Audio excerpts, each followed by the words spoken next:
Mami Min aprobado na. Alden at Catherine, ilang taon na lang ay balak ng mag-asawa? Isa ang career na Asian superstar Catherine Bernardo na masasabi mong naging super successful bilang nagsimula ito sa kanyang napakabatang edad.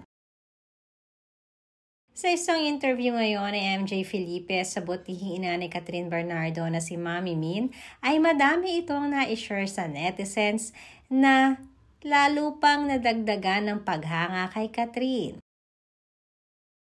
Kaya naman inamin ni Mami Min na ngayong 21 years old na si Catherine ay may mga bagay pa rin siya na involved bilang ina sa buhay ng kanyang anak, lalong-lalo na sa buhay pag-ibig.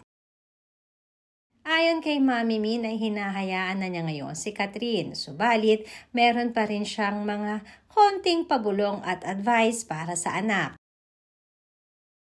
Taliwas din ito sa mga naglalabasang balita na sinasabi ni Christopher Min at naiulat din sa YouTube channel ni OG Diaz na madalas di umanong nagkakaroon ng hindi pagkakaintindihan sina Mami Min at Catherine.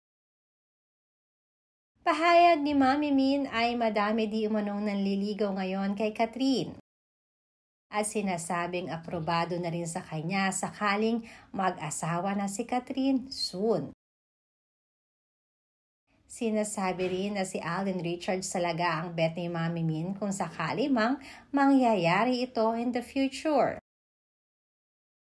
Dagdag kasi ng mga netizens na bagay di umano talaga itong sina Catherine at Alden dahil napakaraming bagay na magkapareho sila lalong-lalo na pagdating sa family.